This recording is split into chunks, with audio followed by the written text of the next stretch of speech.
ঝিনাইগাতী উপজেলার কাটাখালী সেতুটি ১৯৭১ সালের মুক্তিযুদ্ধের সময় একটি গুরুত্বপূর্ণ স্থান ও স্মৃতি বহন করে। ১৯৭১ সালের ৫ এবং ৬ জুলাই কোম্পানি কমান্ডার নাজমুল আহসানের নেতৃত্বে ৫৩ জন মুক্তিযোদ্ধা কাটাখালী সেতু ধ্বংস করে এবং কি পাকিস্তানি হানাদার বাহিনীর যোগাযোগে বাধা সৃষ্টি করে।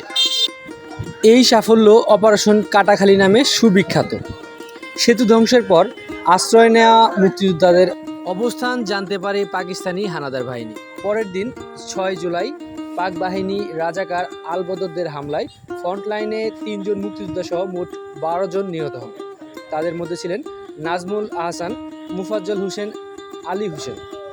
এ সময় সংঘর্ষ ছড়িয়ে পড়ে পার্শ্ববর্তী গ্রাম রাঙামাটিয়াতে।